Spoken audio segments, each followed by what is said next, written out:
Shalom. Giving all praises to Yahweh Bashem Yahushai. Double honors to the apostles and elders of Great Millstone. Yahweh Bashem Yahushai Brakathum to the hopefully elect. It's going to be a real quick World War III update. Because, amen, according to prophecy, a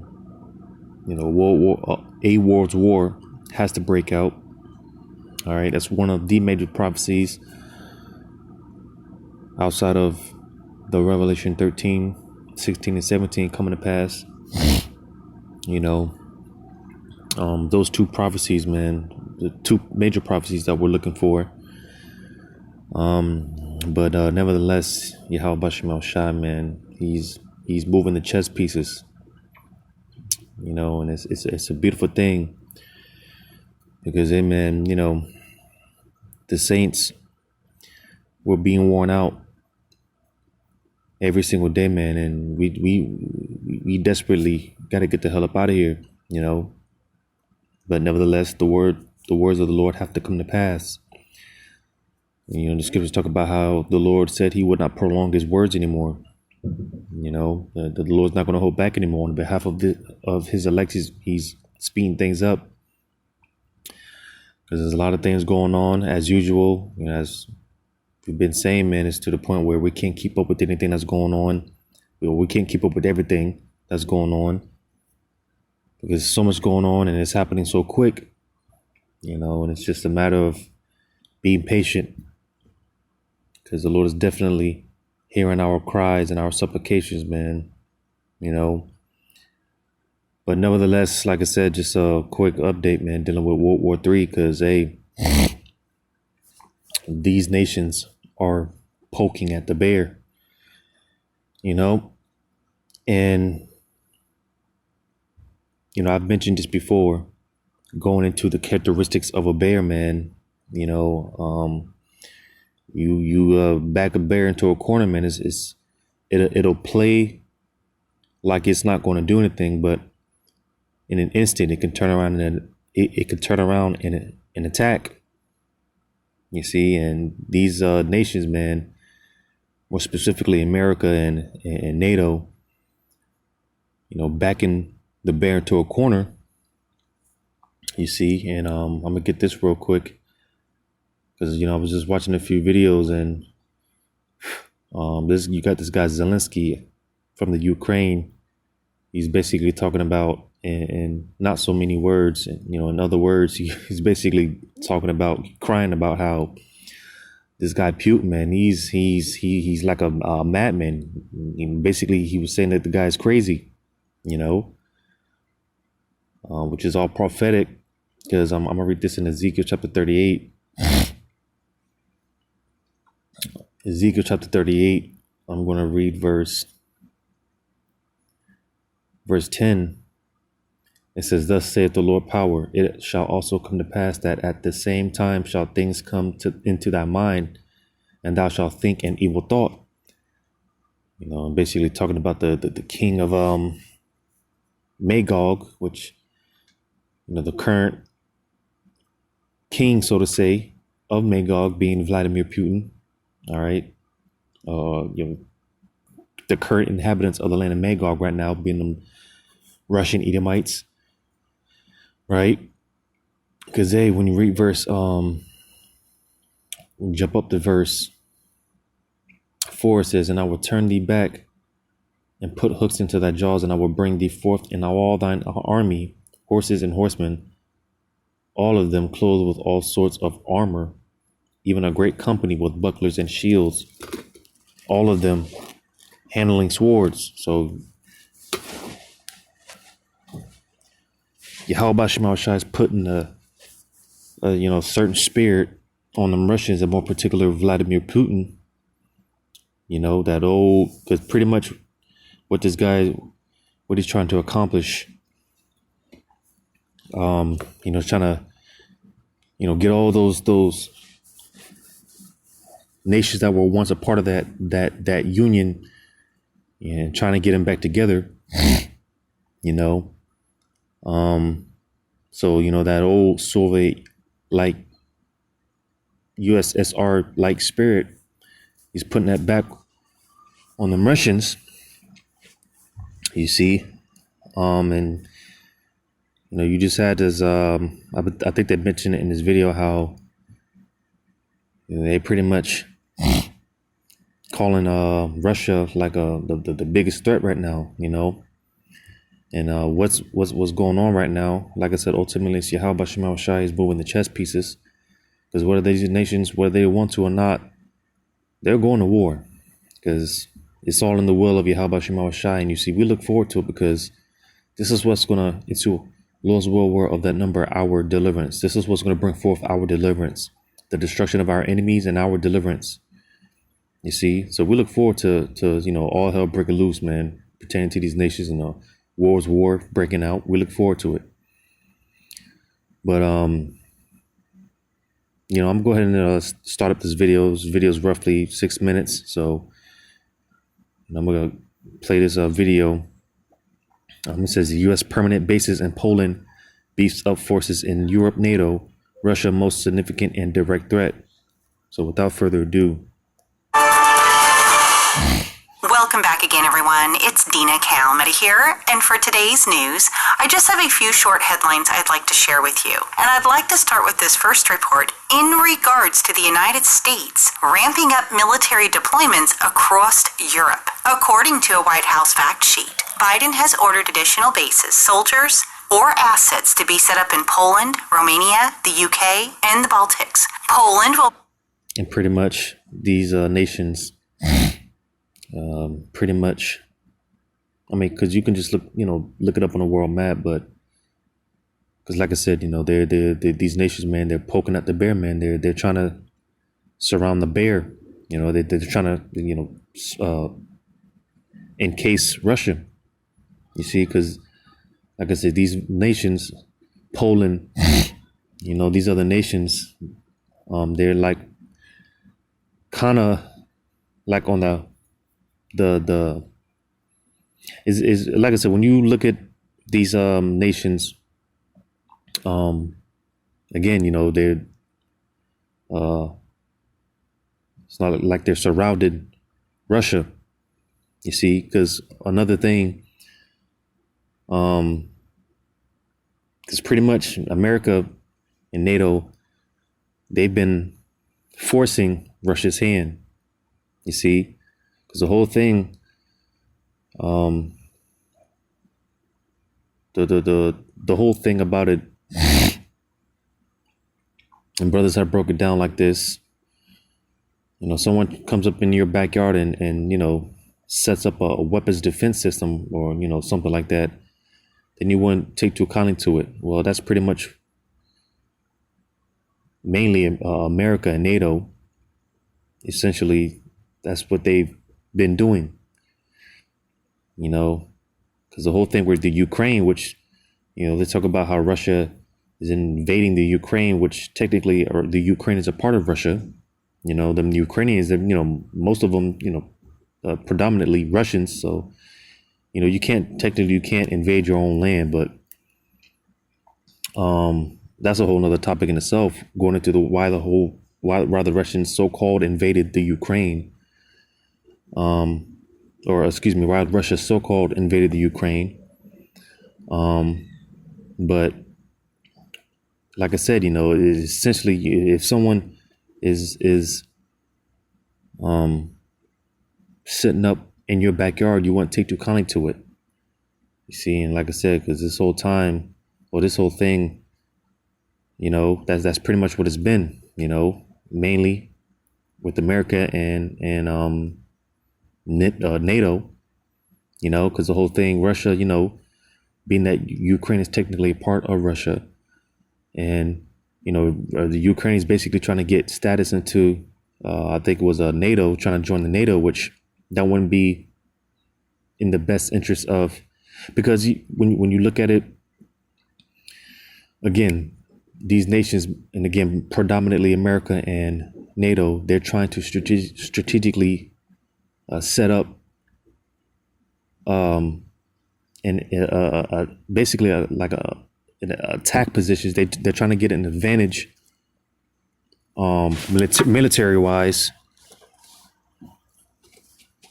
over Russia. So you see, like I said, these nations, man, they've been provoking Russia, poking at the bear, man, and hey, like I said, the characteristics of a bear, you back a bear into a corner, it'll play like it's not going to do anything, but in an instant, it'll come out and attack. It'll come out swinging. Will receive permanent headquarters, and 2 additional F-35 Quandrams are being sent to the UK, and Romania and the Baltics will see increased rotational deployments. The U.S. is also placing an Air Defense Artillery Brigade and Short-Range Air Defense Battalion in Germany. Italy will also receive a Short-Range Air Defense Battery. The 2 deployments will total 625 and 65 personnel, respectively. The U.S. also says it's working with Spain to increase the number of destroyer warships stationed at its Rota port from 4 to 6. The White House wrote that all of these combat credible forces and enablers are... And again, these are all countries surrounding, they're basically enclosing on Russia. ...are supported by significant investments in a long-term U.S. presence in Europe. The White House also added that the U.S. continues to spend $3.8 billion annually on the European Deterrence Initiative. In addition to that, Jen Stoltenberg said on Monday that the alliance will increase its rapid response force from 40,000 to 300,000 troops. NATO has also expanded its membership, with both Finland and Sweden applying to join the alliance. Sweden and Finland joining the NATO. Again, more countries over there by Russia, There's just more countries enclosing in on Russia. While Turkey initially opposed their entry, it gave the green light to the addition on Tuesday. Now, in addition to all of that, NATO declared today that Russia is the most significant and direct threat to its members' peace and security, and vowed to strengthen support for Ukraine.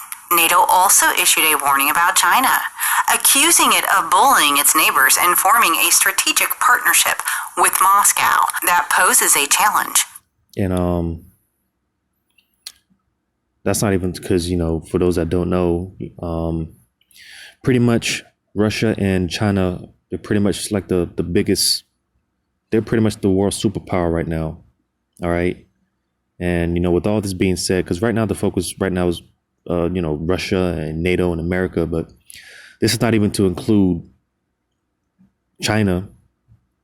All right. Again, another world superpower, and how they're getting ready to invade Taiwan. They're getting ready to take over Taiwan. To the west. Stoltenberg also stated in regards to China that China is not our adversary, but we must be clear-eyed about the serious challenges it represents. We see a deepening strategic partnership between Moscow and Beijing, and China's growing assertiveness and coercive policies have consequences for the security of our allies and our partners. China, in the meantime, said that NATO should stop looking for imaginary enemies in the Asia-Pacific and never consider setting up a version of the... Yeah, because again, predominantly America and NATO, man, they're provoking this. They're provoking Russia, man. And China, America and NATO, they're the ones pretty much stirring shit up, and basically poking at everyone.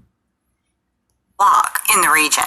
China's envoy to the UN stated that we firmly oppose certain elements clamoring for NATO's involvement in the Asia-Pacific, or any Asia-Pacific version of NATO on the back of military alliances. The diplomat statement came after Japan, South Korea, Australia, and New Zealand were invited for the first time to attend the annual NATO summit, which opened on Tuesday in Madrid, Spain. John Kirby, a senior White House security official, said last week that the participation of the four nations was not an attempt to forge an Asian version of NATO, but an indication of the linkage of global security between Europe and the Indo-Pacific. It goes on further to report that Zhang urged NATO not to use the Ukrainian crisis as an excuse to stoke worldwide confrontation. He stated that the long-outdated Cold War... That's pretty much what's going on, man. A lot of division. Countries are choosing sides. Lord's will, I plan on getting into the video, doing another video going into the BRICS. Because again, it is the Lord, man. The Lord is stirring up. Matter of fact, I'll get that in Isaiah. Because, hey, nations, countries are choosing sides, man. And eventually it's going to get to a point where something's going to happen to where, all these nations, they're going to break off from America or break away from America, and eventually these nations, all these nations, they're going to turn their back on America and shoot missiles at America eventually. You see, the Lord is stirring all this up, man. It's beautiful. Like I said, when you see how how the Lord is playing this out, it's beautiful, man, because, ultimately, this world war is going to pop off with Iran and Israel.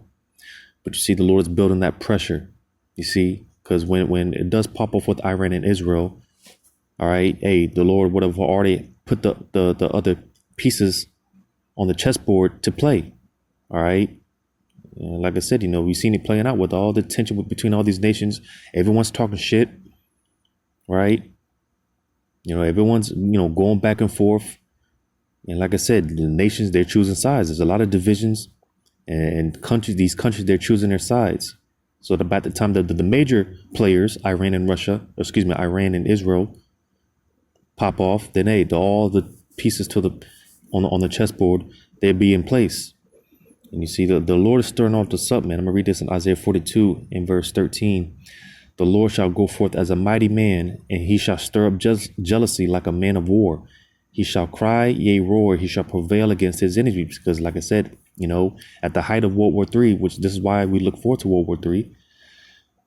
This is when, starting with Yahushai, all right, we're going to get our vengeance, man. Like I said, we're going to see our enemies get taken down, and Lord's will, man, we're going to get delivered. So, hey, the Lord, man, he's moving on behalf of his elect, like he said he was. The Lord is stirring all this. He's stirring that spirit of war. You see? Script must never be reenacted in the Asia Pacific.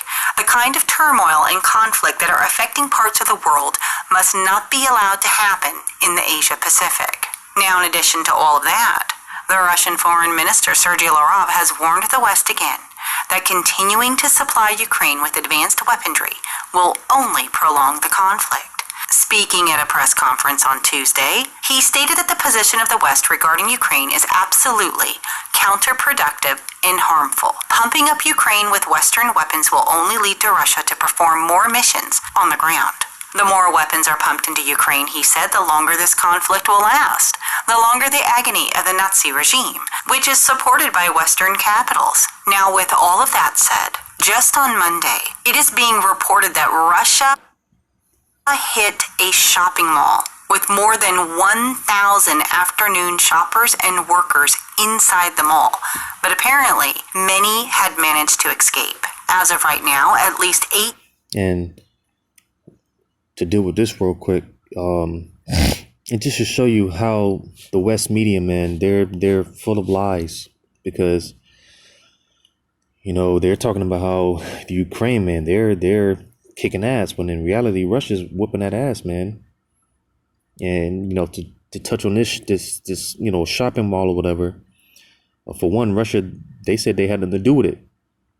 And another thing, they said that supposedly this mall, it's been abandoned or whatever, but and I even believe, I do believe you even had Russians and the Chinese talking about how the West media, man, they're basically, lying through their teeth and just talking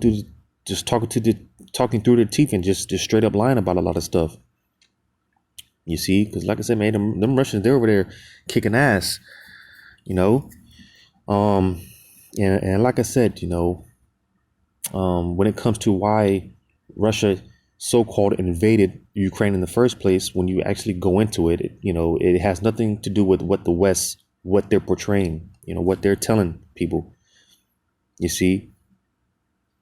So, I'm trying to get this precept, but this thing is still loading, but just to finish this out. 18 people were killed, and emergency services reported more than 60 were wounded. In the first Russian government comment on the missile strike, the country's first deputy permanent representative to the United Nations alleged that multiple inconsistencies that he didn't specify, apparently that the incident was a provocation by Ukraine. The missile strike occurred on Western leaders pledged continued support for Ukraine, and the world's major economies prepared new sanctions against Russia, including a price cap on oil and higher tariffs on goods. So that is a very concerning situation in regards to this shopping mall. Prayers go out to the families and victims involved. But in a whole, things are definitely heating up, especially with the United States sending more deployments to Europe, right on Russia's doorstep. And I cannot see this simmering down. There's just too many moving pieces right now. And such is prophecy with wars and rumors of wars and distress of nations. But I just wanted to bring you guys a quick report today. Yeah, man, it's heating up. It's getting serious, man.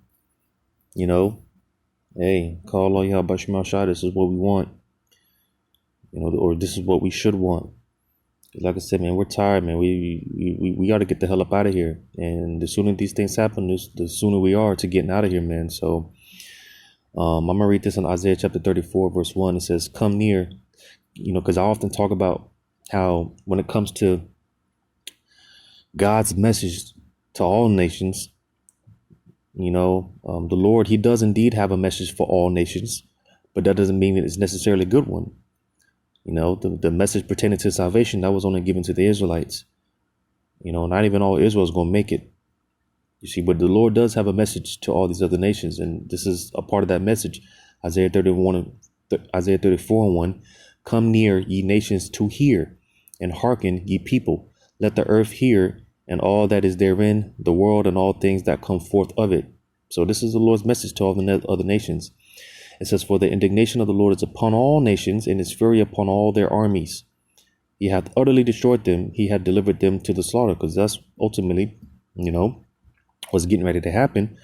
As the Lord more and more, you know, he's drawing these nations, moving them towards World War III. And that's where they're going to receive their judgment. They're going to get their punishment for what they did to the people of the Lord, what they did to the Israelites. All right, the Lord's going to judge them for that. And, you know, that's what World War III is about, judgment for the nations.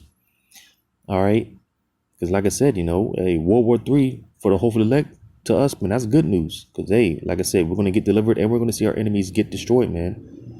You see, so this is what we're looking forward to. All right.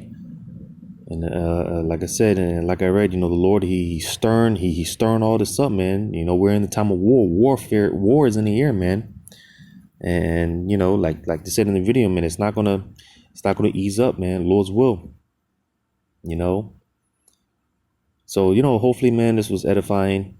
All praises to Yahweh Bashim Shai, man. Well, we're almost out of here, man. You know, we just got to hold on a little longer, you know, and the Lord's going to come through for us, man. You know, so get ready and enjoy the ride, you know. Again, all praises to Yahweh Bashim Shai. Double honors to the apostles and elders of Great Millstone. Yahweh Bashim Shai, Brakathum to you, hopefully elect out there. Lord's will, until next time, shalom.